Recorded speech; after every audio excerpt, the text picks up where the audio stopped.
PSC positive പോയിന്റിൻ്റെ പുതിയൊരു വീഡിയോയിലേക്ക് എല്ലാവർക്കും സ്വാഗതം. 2024 KCS ചട്ടങ്ങളിൽ വന്നിട്ടുള്ള മാറ്റങ്ങളാണ് നമ്മൾ പഠിച്ചുകൊണ്ടിരിക്കുന്നത്.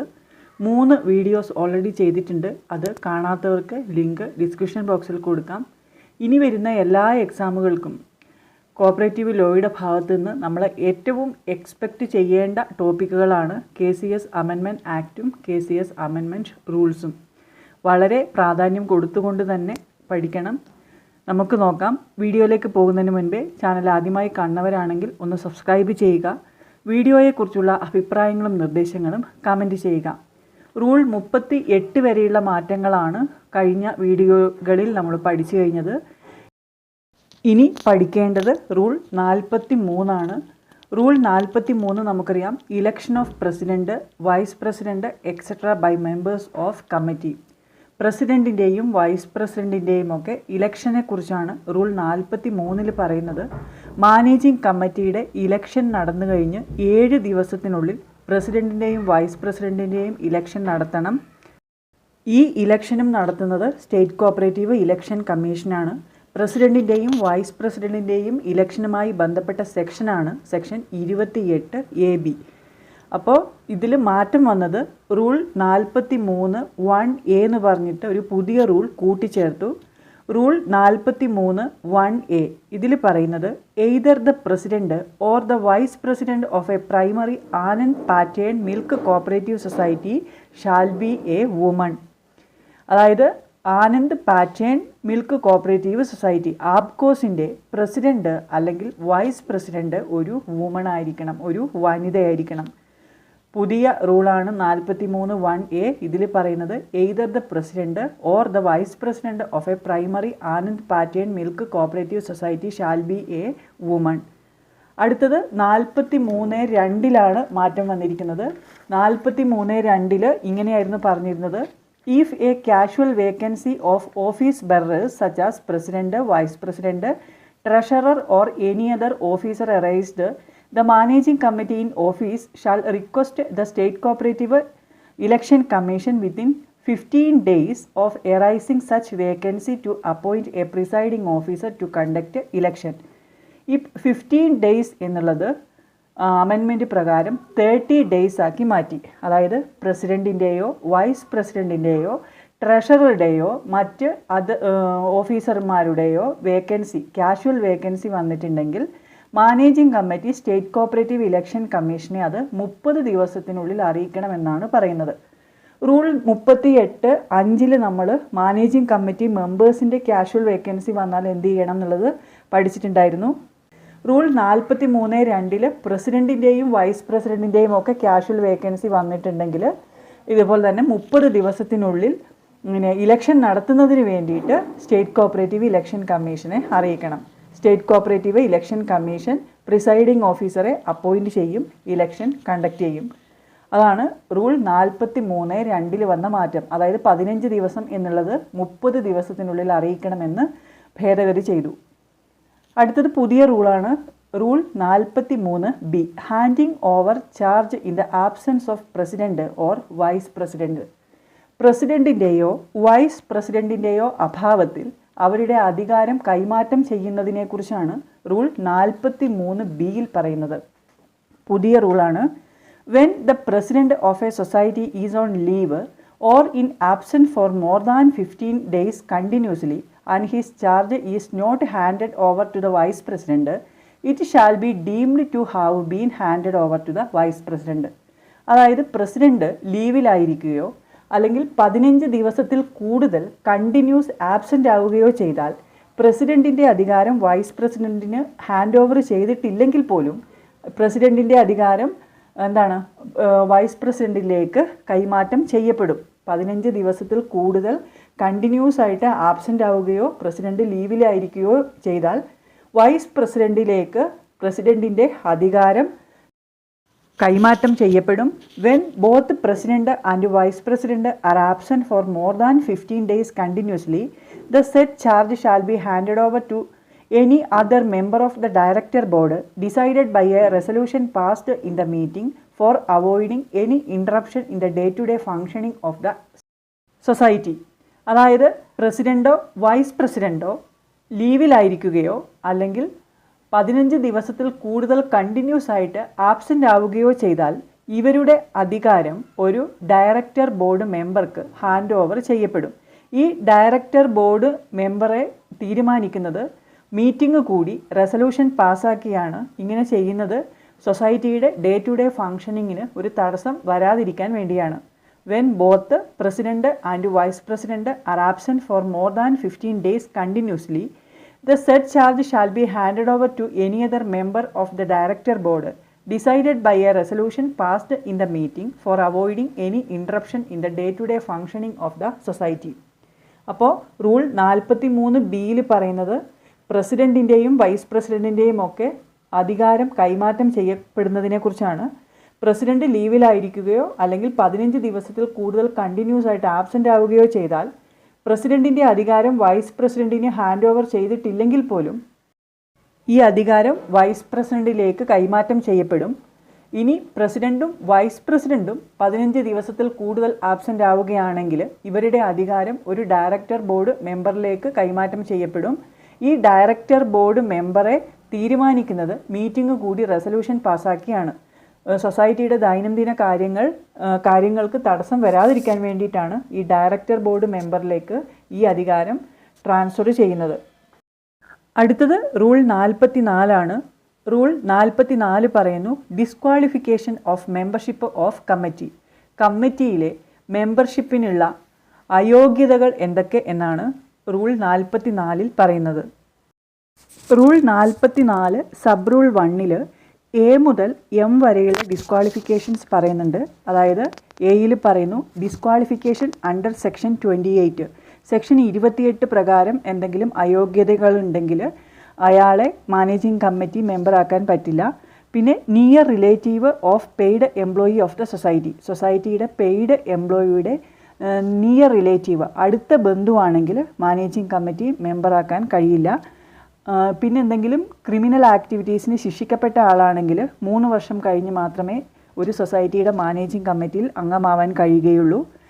ആ സൊസൈറ്റിയുടെ പെയ്ഡ് എംപ്ലോയിക്കും സൊസൈറ്റിയിലെ മാനേജിംഗ് കമ്മിറ്റിയിൽ അംഗമാവാൻ കഴിയില്ല. പിന്നെ അൺസൗണ്ട് മൈൻഡ് ഉള്ളയാൾക്ക് മാനേജിംഗ് കമ്മിറ്റി അംഗമാവാൻ കഴിയില്ല.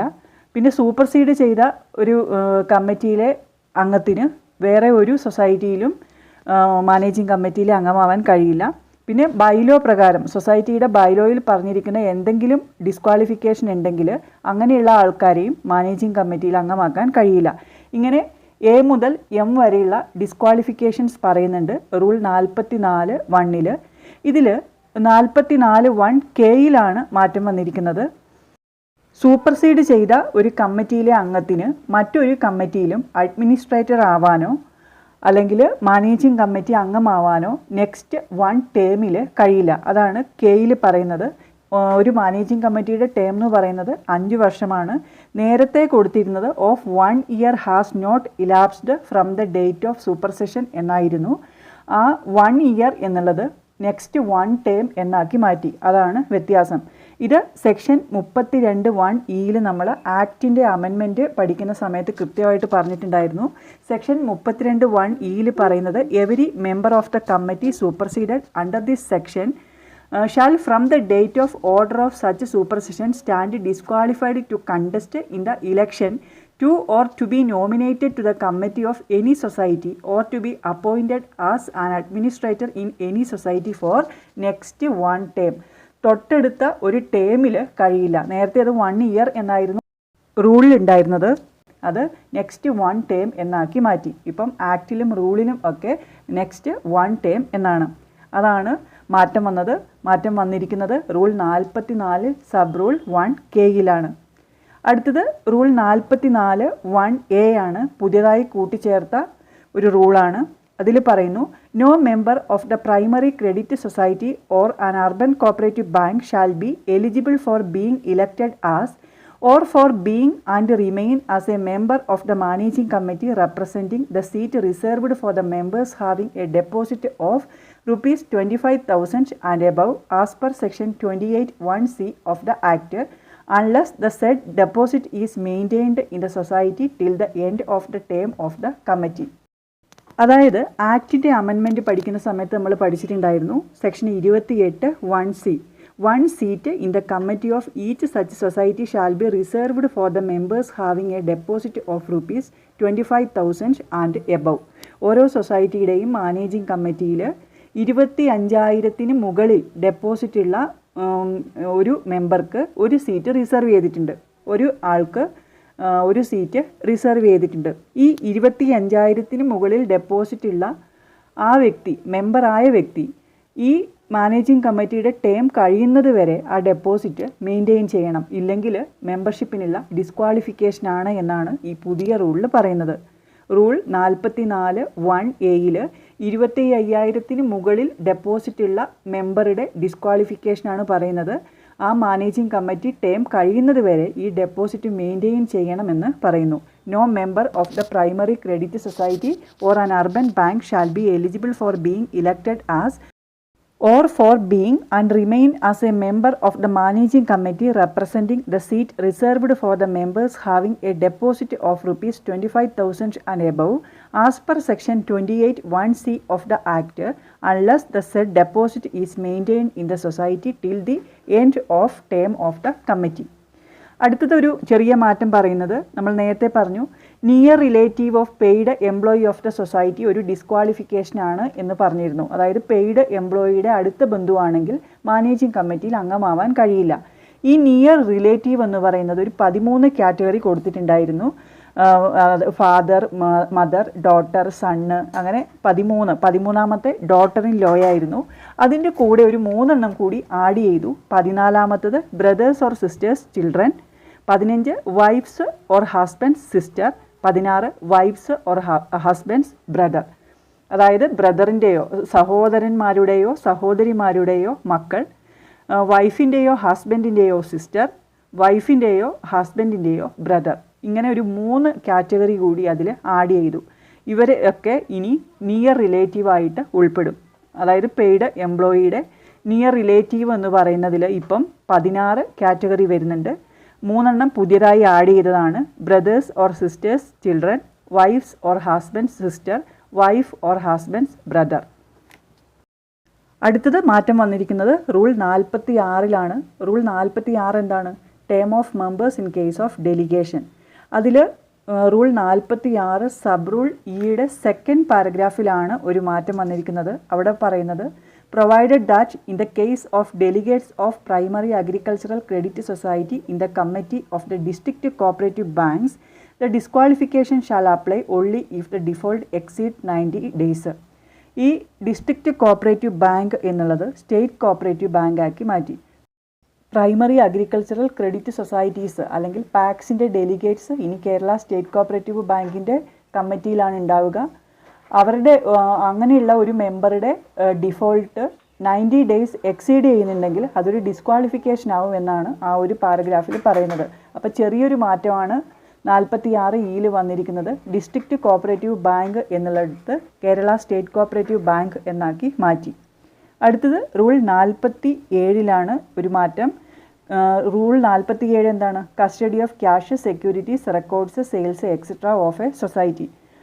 ഒരു കോപ്പറേറ്റീവ് സൊസൈറ്റിയുടെ ക്യാഷ്, സെക്യൂരിറ്റീസ്, റെക്കോർഡ്സ് ഇതെല്ലാം കൈകാര്യം ചെയ്യുന്നത് അല്ലെങ്കിൽ കസ്റ്റഡിയിൽ വെക്കുന്ന ആരാണ്? ആ സൊസൈറ്റിയുടെ ചീഫ് എക്സിക്യൂട്ടീവാണ്. റൂൾ 47(e)യിലാണ് ഒരു മാറ്റം വന്നിരിക്കുന്നത്. റൂൾ 47(e)യിൽ പറഞ്ഞിരിക്കുന്നത് ഇങ്ങനെയാണ്: it is a responsibility of chief executive to see all the registers and accounts are written up or digitally prepared. ഈ ഡിജിറ്റലി പ്രിപ്പയർഡ് എന്ന വാക്കാണ് പുതിയതായിട്ട് ആഡ് ചെയ്തത്. Digitally prepared properly and completely and produced for audit within a period of 1 month on the accounting year. ഒരു financial year complete ആയിക്കഴിഞ്ഞ് 1 മാസത്തിനുള്ളിൽ records and registers എല്ലാം ഓഡിറ്റിന് വേണ്ടി റെഡിയാക്കുക എന്നുള്ളത് ചീഫ് എക്സിക്യൂട്ടീവിൻ്റെ ഡ്യൂട്ടിയാണ്. അത് എഴുതി തയ്യാറാക്കുകയോ അല്ലെങ്കിൽ ഡിജിറ്റലി ചെയ്യുകയോ ചെയ്യാം. ഇതാണ് പുതിയൊരു അഡീഷൻ. ഡിജിറ്റലി പ്രിപ്പയർഡ് എന്ന വാക്കാണ് പുതിയതായി കൂട്ടിച്ചേർത്തത്. ചെറിയ ഒരു മാറ്റമാണ്. അതാണ് റൂൾ 47(e)യിൽ വന്നിട്ടുള്ള മാറ്റം. അടുത്തത് പുതിയതായി കൂട്ടിച്ചേർത്ത ഒരു റൂളാണ് റൂൾ 50A, ട്രെയിനിങ് പ്രോഗ്രാം. പുതിയ റൂളാണ് റൂൾ 50A, ട്രെയിനിങ് പ്രോഗ്രാം. ഇതിൽ പറയുന്നത്, Every elected and co-opted members of the committee of a cooperative society shall attend the training program conducted by the administrative department concerned or the state cooperative union or the agricultural cooperative staff training institute or the institute of cooperative management within 1 year from the date of such election as a member or co-option as a member to the committee. അതായത് ഒരു കമ്മിറ്റിയിലെ elected മെമ്പേഴ്സും coopted മെമ്പേഴ്സും അവർ member ആയതിനു ശേഷം ഒരു വർഷത്തിനുള്ളിൽ ട്രെയിനിങ് പ്രോഗ്രാം അറ്റൻഡ് ചെയ്യണം. ഈ ട്രെയിനിങ് പ്രോഗ്രാം കണ്ടക്ട് ചെയ്യുന്നത് കോർപ്പറേഷൻ്റെ അഡ്മിനിസ്ട്രേറ്റീവ് ഡിപ്പാർട്ട്മെൻറ്റോ അല്ലെങ്കിൽ കേരള സ്റ്റേറ്റ് കോപ്പറേറ്റീവ് യൂണിയനോ agricultural cooperative staff training institute ACSTI അല്ലെങ്കിൽ institute of cooperative management ICM ഇവരാണ് ഈ ട്രെയിനിങ് പ്രോഗ്രാം പ്രൊവൈഡ് ചെയ്യുന്നത്. റൂൾ 50A പറയുന്നത് ഒരു കമ്മിറ്റിയിലെ ഇലക്റ്റഡ് മെമ്പേഴ്സും കോപ്റ്റഡ് മെമ്പേഴ്സും അവർ മെമ്പർ ആയതിനു ശേഷമുള്ള ഒരു വർഷത്തിനുള്ളിൽ കോർപ്പറേഷൻ്റെ അഡ്മിനിസ്ട്രേറ്റീവ് ഡിപ്പാർട്ട്മെൻറ്റോ അല്ലെങ്കിൽ കേരള സ്റ്റേറ്റ് കോപ്പറേറ്റീവ് യൂണിയനോ അഗ്രികൾച്ചറൽ കോപ്പറേറ്റീവ് സ്റ്റാഫ് ട്രെയിനിങ് ഇൻസ്റ്റിറ്റ്യൂട്ടോ ഇൻസ്റ്റിറ്റ്യൂട്ട് ഓഫ് കോപ്പറേറ്റീവ് മാനേജ്മെൻറ്റോ പ്രൊവൈഡ് ചെയ്യുന്ന ട്രെയിനിങ് പ്രോഗ്രാം അറ്റൻഡ് ചെയ്തിരിക്കണം. അതാണ് പുതിയ റൂളായ റൂൾ 50A പറയുന്നത്. 50A training programme. അടുത്തത് മാറ്റം വന്നത് റൂൾ 51A റൂൾ 51A വളരെ പ്രധാനപ്പെട്ട റൂളാണ്. എന്താണ്? Procedure for creation of gahan create ചെയ്യുന്നതിൻ്റെ പ്രൊസീജിയറാണ് റൂൾ 51A സെക്ഷൻ 36A പറയുന്നത്. റൂൾ 51A പറയുന്നു creation of gahan is in form number 8A. Gahan create ചെയ്യുന്നത് ഫോം നമ്പർ 8A ഇതും വളരെ ഇമ്പോർട്ടൻ്റ് ആണ്. ഗഹാൻ ക്രിയേറ്റ് ചെയ്യുന്നത് ഫോം നമ്പർ 8A. മാറ്റം വന്നിരിക്കുന്നത് റൂൾ 51A2 51A3 ഈ രണ്ട് സബ് റൂളിലും ഡിസ്ട്രിക്റ്റ് കോപ്പറേറ്റീവ് ബാങ്ക് എന്ന് പറയുന്നത് ഒഴിവാക്കിയിട്ടുണ്ട്. ഡിസ്ട്രിക്റ്റ് കോപ്പറേറ്റീവ് ബാങ്ക് ഒമിറ്റ് ചെയ്തിട്ടുണ്ട്. അതാണ് മാറ്റം. 51A2 പറയുന്നത് ഇങ്ങനെയാണ്. The state cooperative bank, district cooperative bank അത് ഒഴിവാക്കി. PACS or bank and the primary housing society, urban cooperative bank or any primary cooperative societies dealing with credit activities shall maintain a register of such declaration in form number 8B in the case of immovable property and in form number 8C in the case of movable property. അതായത് state cooperative ബാങ്കും district cooperative bank omit ചെയ്തിട്ടുണ്ട്. Primary agricultural credit societies അല്ലെങ്കിൽ bank, primary housing society, urban cooperative society, any primary society dealing with credit activities ഇങ്ങനെയുള്ള societies എല്ലാം ഒരു register maintain ചെയ്യണം. ഗഹാൻ്റെ ഡിക്ലറേഷനുമായി ബന്ധപ്പെട്ട് ഒരു രജിസ്റ്റർ മെയിൻറ്റെയിൻ ചെയ്യണം. ആ രജിസ്റ്റർ ഇമ്മൂവബിൾ പ്രോപ്പർട്ടിയുടെ കേസിൽ ഫോം നമ്പർ 8B മൂവബിൾ പ്രോപ്പർട്ടീസിൻ്റെ കേസിൽ ഫോം നമ്പർ 8C ആയിരിക്കണം. അതാണ് 51A2 പറയുന്നത്. ഈ ഫോം നമ്പർ എല്ലാം ഇമ്പോർട്ടൻ്റ് ആണ്.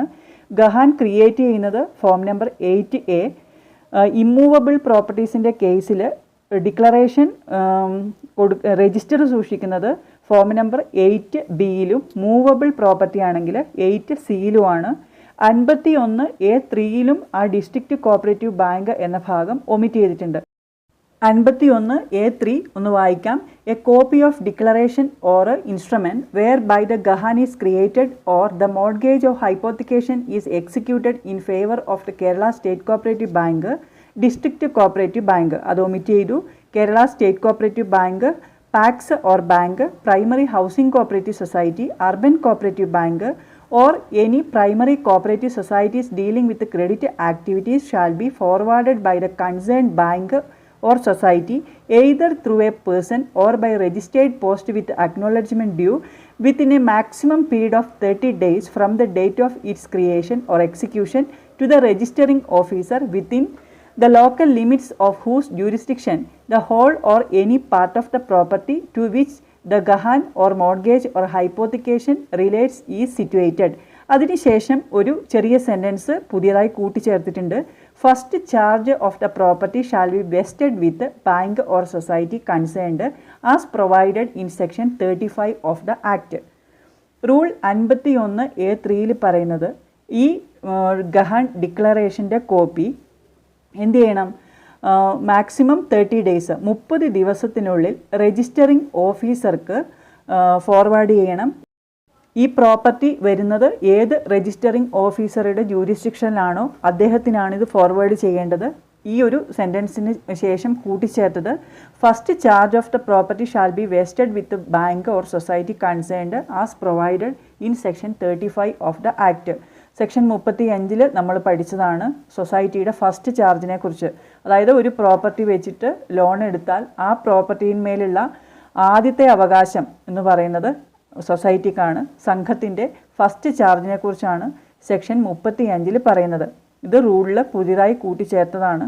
ഒരു ചെറിയ sentence, first charge of the property shall be vested with bank or society concerned as provided in section 35 of the act. അടുത്തത് റൂൾ 53 ആണ്. റൂൾ 53 നമുക്കറിയാം, constitution of cooperative education fund. Cooperative education ഫണ്ടിലേക്ക് net profit ഉള്ള എല്ലാ സൊസൈറ്റീസും ഒരു നിശ്ചിത ശതമാനം cooperative education ഫണ്ടിലേക്ക് നീക്കി വെക്കണം. കോപ്പറേറ്റീവ് എഡ്യൂക്കേഷൻ ഫണ്ട് മെയിൻറ്റെയിൻ ചെയ്യുന്നത് സ്റ്റേറ്റ് കോപ്പറേറ്റീവ് യൂണിയനാണ്. കോപ്പറേറ്റീവ് എഡ്യൂക്കേഷൻ ഫണ്ട് മിനിമം 2000 രൂപയാണ്, മാക്സിമം 60,000 രൂപ എന്നാണ് നമ്മൾ പഠിച്ചു വെച്ചിരുന്നത്. ഇവിടെയാണ് മാറ്റം. മാക്സിമം എന്ന് പറയുന്നത് 1,00,000 രൂപയാക്കി മാറ്റി. മിനിമം 2000 ആണ്, മാക്സിമം 1,00,000 രൂപയാക്കി മാറ്റി.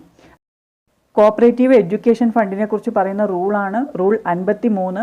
53(1) പറയുന്നത് നെറ്റ് പ്രോഫിറ്റിൻ്റെ 15% കുറയാത്തൊരു എമൗണ്ട് റിസർവ് ഫണ്ടിലേക്ക് നീക്കി വെക്കണം എന്നാണ്. 53(2)(a)യിലാണ് മാറ്റം വന്നിരിക്കുന്നത്. ഇതിൽ പറയുന്നു, every society having a net profit shall set apart a sum calculated at 5% of the net profit for contribution to the cooperative education fund contemplated in clause B of subsection 1 of section 56 subject to a minimum 2,000 and to a maximum of 1 lakh per annum. അതായത് net profit ഉള്ള സംഘങ്ങൾ net പ്രോഫിറ്റിൻ്റെ 5% കൂടാത്ത ഒരു amount cooperative education ഫണ്ടിലേക്ക് നീക്കി വെക്കണം. Minimum 2000 രൂപയാണ്, maximum 1,00,000 രൂപയാണ്. അടുത്തത് റൂൾ 53(3)(a)യിലാണ് മാറ്റം. പ്രൊഫഷണൽ എഡ്യൂക്കേഷൻ ഫണ്ട് 53(3)(a)യിൽ പറയുന്നത് പ്രൊഫഷണൽ എഡ്യൂക്കേഷൻ ഫണ്ടിനെ കുറിച്ചാണ്. പ്രൊഫഷണൽ എഡ്യൂക്കേഷൻ ഫണ്ട് മെയിൻറ്റെയിൻ ചെയ്യുന്നത് രജിസ്ട്രാറാണ്. 5% തന്നെയാണ്, നെറ്റ് പ്രോഫിറ്റിൻ്റെ 5% തന്നെയാണ് പ്രൊഫഷണൽ എഡ്യൂക്കേഷൻ ഫണ്ടിലേക്ക് മാറ്റി വെക്കേണ്ടത്. മാറ്റം വന്നത് മാക്സിമം പ്രൊഫഷണൽ എഡ്യൂക്കേഷൻ ഫണ്ട് ഇതുവരെ പറഞ്ഞിട്ടില്ലായിരുന്നു. അത് 1,00,000 രൂപയാണ് എന്ന് പുതിയ അമെൻമെൻറ്റിൽ പറയുന്നുണ്ട്, പുതിയ റൂളിൽ പറയുന്നുണ്ട്.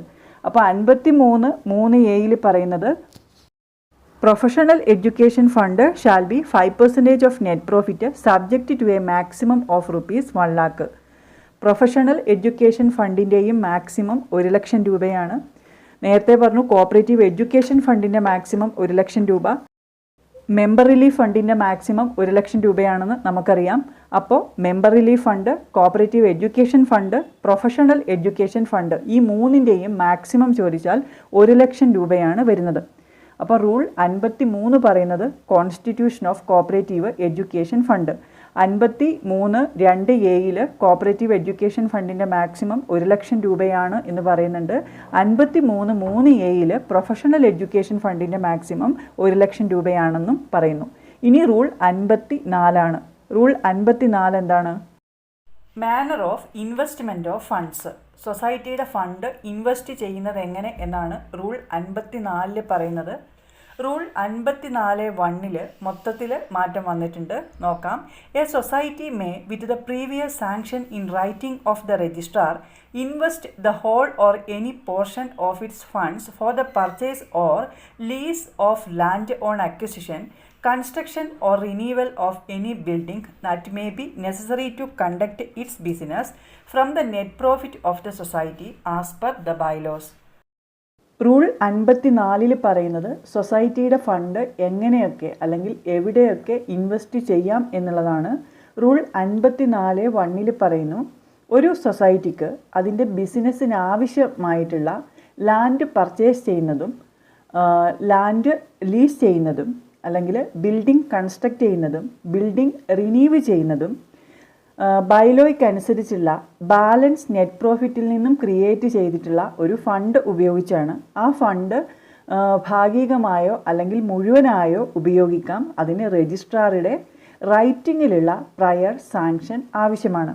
ഒരു സൊസൈറ്റിക്ക് അതിൻ്റെ ബിസിനസ്സിന് ആവശ്യമായിട്ടുള്ള ലാൻഡ് പർച്ചേസ് ചെയ്യുന്നതിനും ലാൻഡ് ലീസ് ചെയ്യുന്നതിനും ബിൽഡിംഗ് കൺസ്ട്രക്റ്റ് ചെയ്യുന്നതിനും ബിൽഡിംഗ് റിന്യൂവ് ചെയ്യുന്നതിനും കഴിയും രജിസ്ട്രാറുടെ പ്രയർ അപ്രൂവലോടുകൂടി, മുൻകൂട്ടിയുള്ള അനുവാദത്തോടുകൂടി അതിനു വേണ്ടി നീക്കി വെച്ചിട്ടുള്ള ഫണ്ട് മുഴുവനായോ ഭാഗികമായോ ഉപയോഗിക്കാം.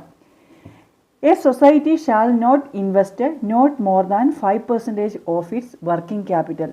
ഒരു സൊസൈറ്റിയും ആ സൊസൈറ്റിയുടെ വർക്കിംഗ് ക്യാപിറ്റലിൻ്റെ 5% കൂടുതൽ ഇൻവെസ്റ്റ് ചെയ്യരുത്. The amount of funds raised out of working capital so invested shall be recouped on such terms as may be determined in each case as per the direction of the registrar. Working ക്യാപിറ്റലിൽ നിന്നും invest ചെയ്തിട്ടുള്ള fund recoup ചെയ്യുന്നത് രജിസ്ട്രാറുടെ direction അനുസരിച്ചാണ്. The registrar shall grant such sanction for the investment of funds after evaluating the financial condition of the society, necessity of such investment, feasibility of the project for which funds are invested. Society fund ഇങ്ങനെ invest ചെയ്യുന്നതിന് രജിസ്ട്രാറുടെ sanction വേണം. Registrar sanction കൊടുക്കുന്നത് സൊസൈറ്റിയുടെ financial കണ്ടീഷനും ആ ഒരു ഇൻവെസ്റ്റ്മെൻറ്റിൻ്റെ നെസസിറ്റിയും പ്രോജക്റ്റിൻ്റെ ഫീസിബിലിറ്റിയും ഒക്കെ പരിഗണിച്ചുകൊണ്ടാണ്. ഇതെല്ലാം consider ചെയ്തുകൊണ്ടാണ് ഇങ്ങനെയുള്ള ഇമ്മൂവബിൾ പ്രോപ്പർട്ടിയിൽ ഇൻവെസ്റ്റ് ചെയ്യുന്നതിന് രജിസ്ട്രാർ സാങ്ഷൻ കൊടുക്കുന്നത്. അതാണ് 54(1) പറയുന്നത്. A society may with the previous sanction in writing of the registrar invest the whole or any portion of its funds for the purchase or lease of land on acquisition, construction or renewal of any building that may be necessary to conduct its business from the net profits of the society as per the bylaws. A society shall not invest not more than 5% of its working capital. സൊസൈറ്റിയുടെ working ക്യാപിറ്റലിൻ്റെ 5% കൂടുതൽ invest ചെയ്യരുത്. The amount of funds raised out of working capital so invested shall be recouped on such terms as may be determined in each case as per the direction of the registrar. Working ക്യാപിറ്റലിൽ നിന്നും invest ചെയ്തിട്ടുള്ള amount recoup ചെയ്യുന്നത് രജിസ്ട്രാറുടെ direction അനുസരിച്ചാണ്. Registrar ഇങ്ങനെ fund invest ചെയ്യുന്നതിന് sanction കൊടുക്കുന്നത് സൊസൈറ്റിയുടെ ഫിനാൻഷ്യൽ കണ്ടീഷനും ആ ഒരു ഇൻവെസ്റ്റ്മെൻറ്റിൻ്റെ നെസസിറ്റിയും അതുപോലെ പ്രോജക്റ്റിൻ്റെ ഫീസിബിലിറ്റിയൊക്കെ കൺസിഡർ ചെയ്തുകൊണ്ടാണ്. അടുത്തത് റൂൾ 54(1)(a) ആണ്. ഇത് പുതിയ ഒരു റൂളാണ്. ഇതിൽ പറയുന്നു, a society shall publish a notice showing its intention to purchase immovable property with the details such as the name of society, the locality in which it desire to purchase the immovable property and the extent of land in 2 vernacular dailies having wide circulation in the area of operation of the society. ഇങ്ങനെ ഒരു immovable property society വാങ്ങുന്നുണ്ടെങ്കിൽ society നടത്തുന്ന ഈ പർച്ചേസുമായി ബന്ധപ്പെട്ട details സൊസൈറ്റിയുടെ area of ഓപ്പറേഷനിൽ പ്രചാരത്തിലുള്ള 2 vernacular dailies 2 news പേപ്പറിൽ publish ചെയ്യണമെന്നും പറയുന്നു. അതായത് സൊസൈറ്റി ഇമ്മൂവബിൾ പ്രോപ്പർട്ടി അതിൻ്റെ ബിസിനസ്സിന് വേണ്ടി പർച്ചേസ് ചെയ്യുന്നുണ്ടെങ്കിൽ ആ ഒരു പർച്ചേസിൻ്റെ details, name of society, the locality in which it desire to purchase the immovable property purchase ചെയ്യുന്ന ലൊക്കാലിറ്റി, അതുപോലെ എക്സ്റ്റെൻറ്റ് ഓഫ് ലാൻഡ്, ഈ ഡീറ്റെയിൽസ് എല്ലാം സൊസൈറ്റിയുടെ പ്രവർത്തന മേഖലയിൽ പ്രചാരത്തിലുള്ള 2 വെർണാക്കുലർ ഡെയിലീസിൽ പബ്ലിഷ് ചെയ്യണം. അടുത്തത് റൂൾ 54(1)(b) ആണ്.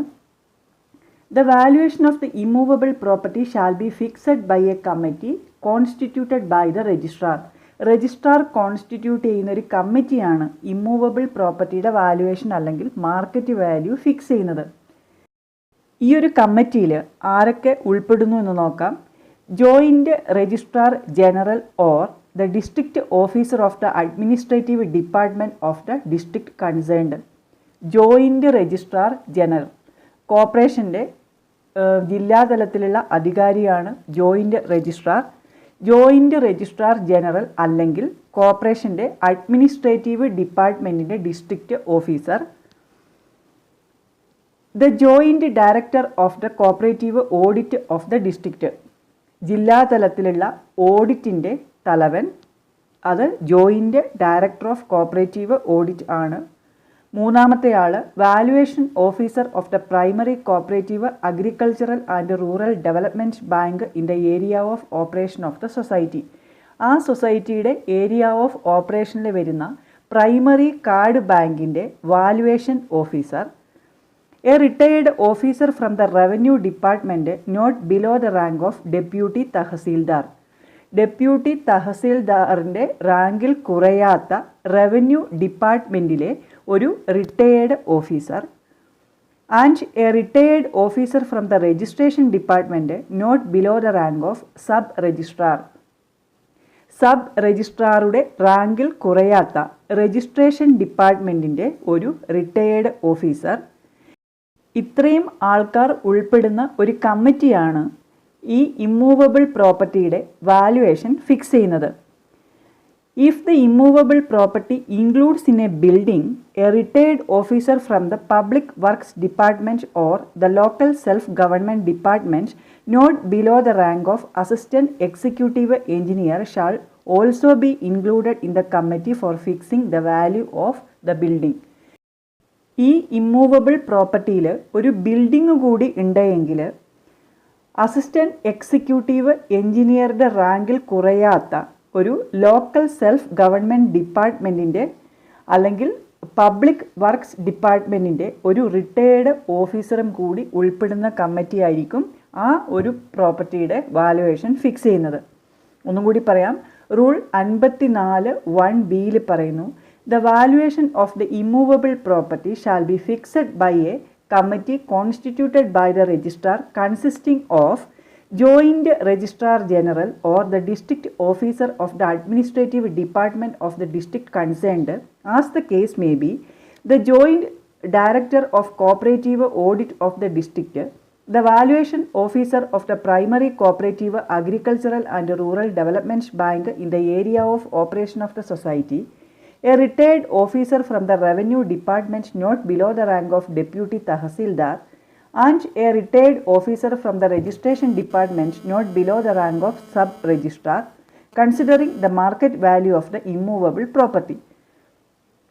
If the immovable property includes in a building a retired officer from the public works department or the local self-government department not below the rank of assistant executive engineer shall also be included in the committee for fixing the value of the building. അടുത്ത പാരഗ്രാഫിൽ പറയുന്നു, provided that while fixing the value of immovable property, the committee may consider the fair value fixed by the government from time to time or the valuation certificate issued by the revenue authority concerned or the average value of 3 registered sale documents of land within 3 years of time and within a radius of 3 kilometers from the property to be valued.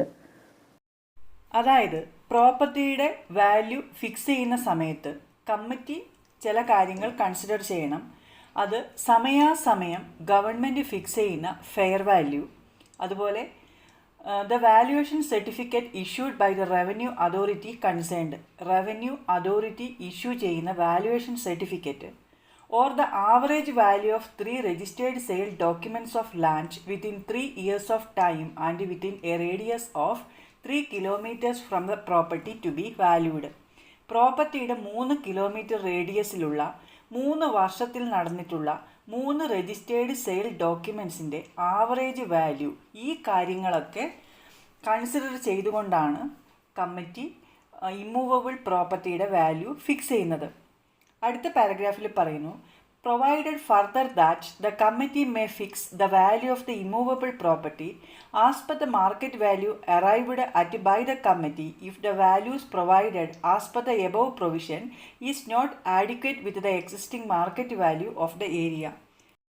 മുകളിൽ പറഞ്ഞിരിക്കുന്ന provisions അനുസരിച്ച് ഒരു immovable പ്രോപ്പർട്ടിയുടെ value fix ചെയ്ത് കഴിഞ്ഞാൽ അത് നിലവിലുള്ള ആ ഒരു ഏരിയയിൽ നിലവിലുള്ള എക്സിസ്റ്റിംഗ് മാർക്കറ്റ് വാല്യൂവിന് ആഡിക്വേറ്റ് ആവുന്നില്ല എങ്കിൽ എക്സിസ്റ്റിംഗ് മാർക്കറ്റ് വാല്യൂവിനനുസരിച്ച് കമ്മിറ്റിക്ക് ആ ഒരു ഇമ്മൂവബിൾ പ്രോപ്പർട്ടിയുടെ വാല്യൂ ഫിക്സ് ചെയ്യാം. ഇത്രയും കാര്യങ്ങളാണ് റൂൾ 54(1)(b)യിൽ പറയുന്നത്. അടുത്തത് 54(4) പുതിയതായിട്ടൊരു സബ് റൂൾ കൂട്ടിച്ചേർത്തു. 54 സബ് റൂൾ 4 ഇതിൽ പറയുന്നു, the registrar may issue guidelines on the amount to be spend by each type and class of society in every 3 years for the purchase of movable properties that may be necessary for the conduct of the business of the societies. സൊസൈറ്റിയുടെ ബിസിനസ്സിന് അത്യാവശ്യമായിട്ടുള്ള movable പ്രോപ്പർട്ടിയിലും fund invest ചെയ്യാം. Movable പ്രോപ്പർട്ടിയും സൊസൈറ്റിക്ക് purchase ചെയ്യാം. എന്നാൽ ഓരോ type സൊസൈറ്റിയും അല്ലെങ്കിൽ ഓരോ ക്ലാസ് സൊസൈറ്റിയും എത്ര ഫണ്ട് ഈ ഒരു പർപ്പസിന് വേണ്ടി ഉപയോഗിക്കാം എന്നുള്ളതിനെക്കുറിച്ചുള്ള ഒരു ഗൈഡ് ലൈൻസ് രജിസ്ട്രാർ ഓരോ 3 വർഷം കൂടുമ്പോഴും ഇഷ്യൂ ചെയ്യണം. The registrar may issue guidelines on the amount to be spend by each type and class of society in every 3 years for the purchase of movable properties that may be necessary for the conduct of the business of the societies. അടുത്തത് rule 56-ലാണ് മാറ്റം വന്നിരിക്കുന്നത്. Rule 56A എന്ന് പറയുന്ന പുതിയൊരു rule add ചെയ്തു. Rule 56A valuation of property. Rule 56 എന്താണ്? Restriction on grand of loans. Loans issue ചെയ്യുന്ന സമയത്ത് സൊസൈറ്റി മെമ്പേഴ്സിന് ലോൺ ഇഷ്യൂ ചെയ്യുന്ന സമയത്ത് ഉള്ള റെസ്ട്രിക്ഷനെ കുറിച്ചാണ് റൂൾ 56 പറയുന്നത്. Rule 56A valuation of property. ഇതിൽ പറയുന്നു, അതായത് റൂൾ 56A സബ് റൂൾ 1 പറയുന്നു, the valuation of immovable property to be placed as security to a cooperative society for availing loans where the loan amount is up to rupees 10 lakhs shall be valued by an officer or the officers in the supervisory cadre authorized by the committee.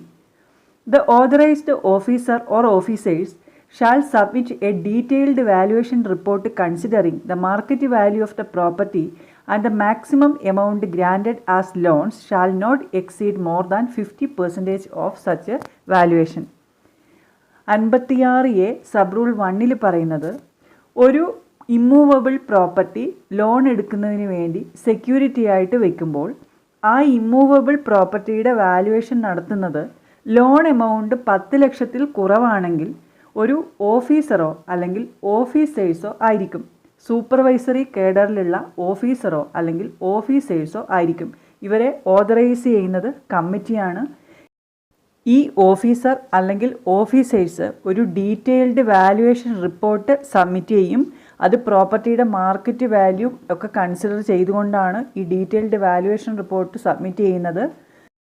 Restriction വരുന്നത് ഇവിടെയാണ്. ഈ വാല്യുവേഷൻ്റെ 50% കൂടുതൽ society loan കൊടുക്കില്ല. അതായത് ഒരു immovable property security ആയിട്ട് വെച്ച് loan എടുക്കുമ്പോൾ ലോൺ എമൗണ്ട് 10 ലക്ഷത്തിൽ കുറവാണെങ്കിൽ 10 ലക്ഷം രൂപ വരെ ആണെങ്കിൽ ആ ഒരു സെക്യൂരിറ്റിയുടെ വാല്യുവേഷൻ നടത്തുന്നത് കമ്മിറ്റി ഓതറൈസ് ചെയ്യുന്ന സൂപ്പർവൈസറി കേഡറിലുള്ള ഒരു ഓഫീസറോ അല്ലെങ്കിൽ ഓഫീസേഴ്സോ ആയിരിക്കും. ആ പ്രോപ്പർട്ടിയുടെ മാർക്കറ്റ് വാല്യൂ കൂടി കൺസിഡർ ചെയ്തിട്ടാണ് ഇവരൊരു ഡീറ്റെയിൽഡ് വാല്യുവേഷൻ റിപ്പോർട്ട് സബ്മിറ്റ് ചെയ്യുന്നത്. ഈ വാല്യുവേഷൻ്റെ 50% കൂടുതൽ സൊസൈറ്റി ആ ഒരു മെമ്പറിന് ലോണ് കൊടുക്കില്ല. ഇതാണ് സബ് റൂൾ 1 പറയുന്നത്. റൂൾ 56A സബ് റൂൾ 2 പറയുന്നു, if the loan amount exceeds 10 lakhs it shall be done by a panel of 5 members which includes 2 officers in the supervisory cadre, of which one shall be the chief executive of the society, and 2 members of the committee nominated by the committee of the society, and an independent valuer, a retired officer from the revenue department not below the rank of deputy tahsildar, or a retired officer from the registration department not below the rank of sub-registrar for the valuation of land. Rule 56A sub rule 1 പറഞ്ഞത് loan amount 10 ലക്ഷത്തിൽ കുറവാണെങ്കിൽ security ആയിട്ട് വയ്ക്കുന്ന immovable പ്രോപ്പർട്ടിയുടെ valuation നടത്തുന്നത് എങ്ങനെ എന്നാണ്. Rule 56A sub rule 2 പറയുന്നത്, ലോൺ എമൗണ്ട് 10 ലക്ഷത്തിൽ കൂടുതലാണെങ്കിൽ സെക്യൂരിറ്റി ആയിട്ട് വെക്കുന്ന ഇമ്മൂവബിൾ പ്രോപ്പർട്ടിയുടെ വാല്യുവേഷൻ നടത്തുന്നത് 5 പേരടങ്ങുന്ന ഒരു പാനലാണ്. അതിൽ 2 ഓഫീസേഴ്സ് ഉണ്ടായിരിക്കും. സൂപ്പർവൈസറി കേഡറിലുള്ള 2 ഓഫീസേഴ്സ് ഉണ്ടായിരിക്കും. അതിൽ ഒരാൾ ചീഫ് എക്സിക്യൂട്ടീവ് ആണ്. പിന്നെ 2 പേർ കമ്മിറ്റിയിലെ നോമിനേറ്റ് ചെയ്തിട്ടുള്ള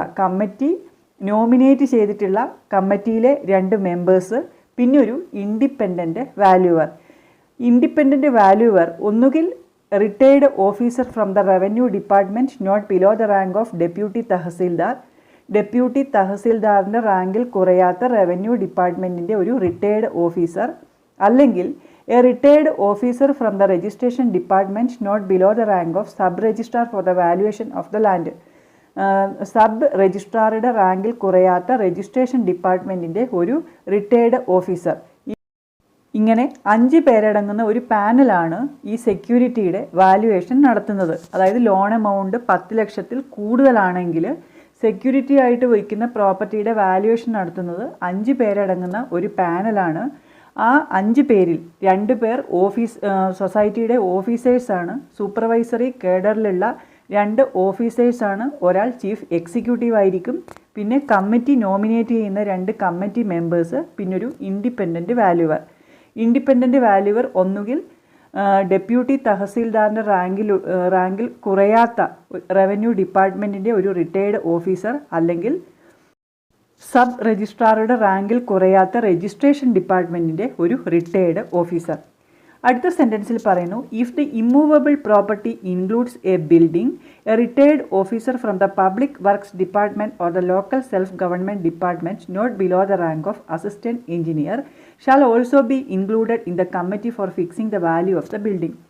ഈ ഇമ്മൂവബിൾ പ്രോപ്പർട്ടിയിൽ ഒരു ബിൽഡിംഗ് കൂടി ഉണ്ടെങ്കിൽ പബ്ലിക് വർക്ക്സ് ഡിപ്പാർട്ട്മെൻറ്റിലെ അല്ലെങ്കിൽ ലോക്കൽ സെൽഫ് ഗവൺമെൻറ് ഡിപ്പാർട്ട്മെൻറ്റിലെ അസിസ്റ്റൻറ്റ് എഞ്ചിനീയറിൽ റാങ്കിൽ കുറയാത്ത ഒരു ഉദ്യോഗസ്ഥനും കൂടി ഉൾപ്പെടും ഈ ഒരു പാനലിൽ ഈ പ്രോപ്പർട്ടിയുടെ വാല്യൂ ഫിക്സ് ചെയ്യുന്നതിന് വേണ്ടിയിട്ട്.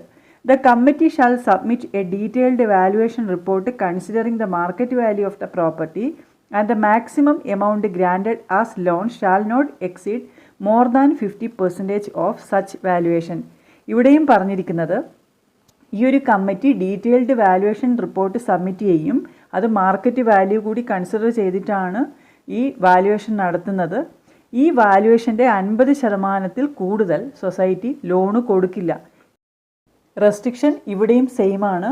ഇനി ലോൺ എമൗണ്ട് 10 ലക്ഷത്തിൽ കൂടുതലാണെങ്കിലും 10 ലക്ഷത്തിൽ കുറവാണെങ്കിലും ഇമ്മൂവബിൾ പ്രോപ്പർട്ടിയുടെ വാല്യുവേഷൻ നടത്തിയിട്ടുണ്ടെങ്കിൽ ആ വാല്യുവേഷൻ്റെ 50% കൂടുതൽ ലോണ് കൊടുക്കില്ല. 10 ലക്ഷത്തിന് താഴെയാണെങ്കിൽ അല്ലെങ്കിൽ 10 ലക്ഷത്തിന് മുകളിലാണെങ്കിൽ വാല്യുവേഷൻ പ്രോപ്പർട്ടിയുടെ വാല്യുവേഷൻ നടത്തുന്നത് എങ്ങനെ എന്നുള്ള കാര്യം മാത്രമാണ് വ്യത്യാസമുള്ളത്. റെസ്ട്രിക്ഷൻ സെയിം ആണ്. ഇതൊക്കെയാണ് റൂൾ 56A പറയുന്നത്. Rule 56A valuation of property. അടുത്തത് മാറ്റം വന്നിരിക്കുന്നത് റൂൾ 59 അത് അടുത്ത ക്ലാസ്സിൽ നോക്കാം. റൂൾ 56 വരെയുള്ള മാറ്റങ്ങളാണ് നമ്മൾ പഠിച്ചു കഴിഞ്ഞത്. ഈ ഒരു വീഡിയോ നിങ്ങൾക്ക് ഉപകാരപ്രദമായി എങ്കിൽ ലൈക്ക് ചെയ്യുക, കമൻറ്റ് ചെയ്യുക. മറ്റ് ടോപ്പിക്കുകളുമായി നമുക്ക് അടുത്ത വീഡിയോയിൽ കാണാം.